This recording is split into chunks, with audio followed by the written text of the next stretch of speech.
דין של הנער, כבר לא נער, עורכת הדין אורית חיון. קודם כל, אם תוכלי להתחיל רק בלהסביר לנו מהן הטענות העיקריות של אורי כלפי רומן גופמן. אורי היה נער מאוד צעיר בזמן שהוא ניהל ערוץ חדשות טלגרם מאוד מאוד מצליח, וצה"ל בראשותו של גופמן רצה לנצל את הערוץ הזה לצרכים מודיעיניים כאלה ואחרים, הן עם להעביר דרכו ידיעות לגורמי טרור בכירים, הן עם ליצור קשר עם גורמי טרור כאלה ואחרים באמצעות רשתות חברתיות. וישנם דרכים חוקיות ותקינות לבצע דברים כאלה, בטח אל מול קטינים, יש להם הורים, צריך לקבל רשות, צריך לפעול תחת שם מסווה ולא לסכן חיים של נער בלהשתמש בשם האמיתי שלו ובכתובת הרגילה שלו, וכל הדברים האלה כנראה לא היו מספיק חשובים לגופמן, ובעצם באמצעות פקודיו הוא העביר מסרים ודברים והפעיל את הנער, ניצל את תמימותו והיותו נער באמת צעיר שלא הבין בדברים, והוא מאוד מאוד רצה לתרום לביטחון המדינה והיה מאוד גאה שהוא עושה את הדברים האלה. עד שיום אחד... זאת אומרת, הפעיל אותו, אז זהו, הפעיל אותו, זה אומר שהוא... באמצעות פקודיו, כן? כן, אז יש לו אחריות פיקודית, אבל לא בהכרח הפעלה ישירה. יש לו אחריות אישית. רגע שנייה, אבל אני עוד לא סיימתי להסביר לכם מה קרה, כן? יום אחד הנער מתעורר באישון לילה, מגיעים חוקרי שב"כ, חוטפים אותו מביתו לתדהמת הוריו שגידלו ילד באמת טוב ירושלים, אין להם מושג מה קורה, אין לו קשר עם עורכי דין, הוא עובר עינויים נוראים, הוא נמצא במעצר ומאשימים אותו שהוא פגע בביטחון המדינה בזה שהוא פרסם ידיעות בתוך הערוץ טלגרם שלו, וכמובן שהוא אומר, מה זאת אומרת, זה צה"ל ביקש ממני, הנה הקצינים האלה והאלה שאמרו לי מה לעשות, וזה מה שאני עשיתי. ואז מתברר שהוא בעצם כן. היית מצפה ממי שהיום עומד להיות ראש המוסד שהוא יבוא ויקח אחריות ויגיד, נכון, אנחנו הפעלנו את הנער, בטח לא למסור מסר שקרי לפרקליטות ולבוא ולהגיד את טענות לא נכונות. מה היה המסר בתוך הטלפון של הנער, שהנער לא הופעל וכל הטענות האלה לא נכונות. הנער הזה היה 1.5 שנה בתנאי מעצר כאלה ואחרים, וסבל עינויים, והיום הוא שבר כלי, בגלל שגופמן לא בא ואמר שהטענות נכונות. עכשיו היום הוא, חלפו מאז 3, זה היה במאי 22. אוקיי, אז הוא היה בן 17, היום הוא בן 21. כן. אתם תופיעו בפני ועדת גרוניס, אני מנסה רגע להבין את הכלים שלכם בעצם, אולי לעצור את המינוי הזה ולחשוף את מה שאתם מתארים כעוולה. אז מה הכלים כרגע? לא, קודם כל אני אחדד. כנגד הנער הוגש כתב אישום. הוא היה במעצר, ואנחנו הוכחנו וזיקינו אותו מכל אשמה באמצעות אותן תכתובות שהקצינים האלה כתבו לו והוכיחו שאכן הוא הופעל. זאת אומרת בוא נגיד, התצירים או המסרים שהועברו על ידי צה"ל לפרקליטות, שזה לא נכון, הם שקריים.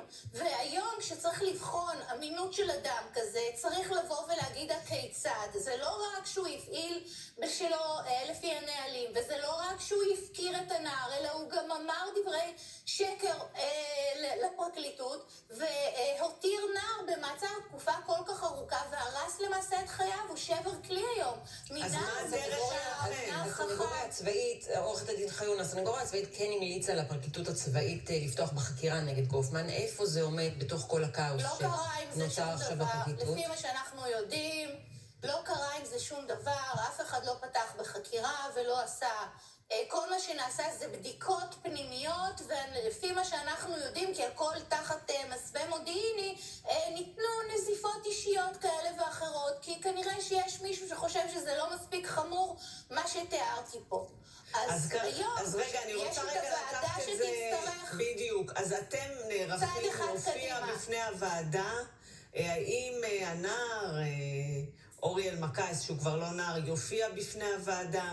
איך אתם מתכוננים לזה? כי יש לכם הזדמנות בעצם לבוא פה וגם להוכיח או לעשות צדק אולי עם אירוע מאוד קשה שאת מתארת.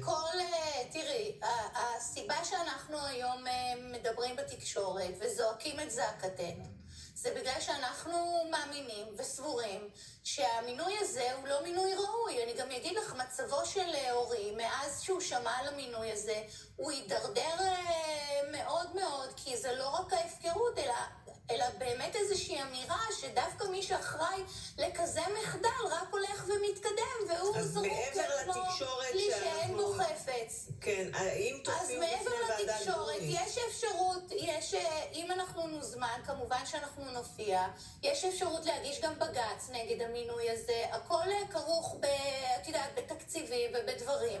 אני סבורה שהציבור עצמו קודם כל צריך לדעת, הגורמים הממנים צריכים להבין ולהכיר את הפרשייה הזאת, לחקור אותה ולבדוק אותה לעומק, וכל איפה שצריך לזעוק אנחנו נזעק ונשתמש בכל האמצעים שקיימים לרשותנו כנגד המינוי הלא ראוי הזה. אני רוצה להקריא לשתיכן את הפרסום של הלל ביטון רוזן מערוץ 14. הוא מביא דברים מסביבתו של האלוף רומן גופמן, והוא אומר, בסביבה שלו מבהירים, גופמן פיקד על מאמצי השפעה אדירים נגד חיזבאללה והשיעים בסוריה, מהלכים שהביאו תוצאות וסילקו את הארגונים האלה מהחזית.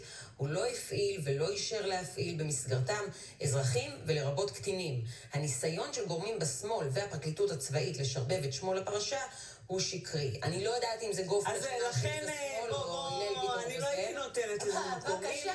לדעתי אם רומן גופמן רוצה להתייחס לזה, יש דרך לעשות את זה, יש דוברים, הוא יודע לעשות את זה, שיעשה את זה, וציוד של ועובדה שהוא לא עושה את זה, ועובדה שהוא לא עושה את זה בעצמו. כן, אבל אז מה, השאלה האחרונה, אז אתם פונים לציבור למה? לגיוס המונים כדי שתוכלו להגיש בג"ץ? אנחנו בהחלט, קודם כל אנחנו מחכים לוועדת גרוניס, ואנחנו מאוד מאוד מקווים שהיא תפסול את המינוי. ואם לא, כך יהיה, אז בהחלט אנחנו נפעל. אז אנחנו בהחלט נפעל. כל אדם יכול לפנות לוועדת גרוניס עוד לפני בג"ץ. כל אחד יכול לפנות לזה. בהחלט אנחנו נעשה את כל מה שאפשר, בין היתר גם לשם, ואם יהיה צורך, ננסה לגייס גיוס על מנת להגיש בג"ץ כנגד המינוי הזה, כי מבחינת אורי, המינוי הזה לא יכול לעבור, ואני חושבת שכל העם צריך להיות בנעליים של אותו נער, ולבוא ולהגיד כיצד יכול להיות, איפה כל אותם סוכנים שיסובבו ויעשו פעולות ויופקרו לנפשם.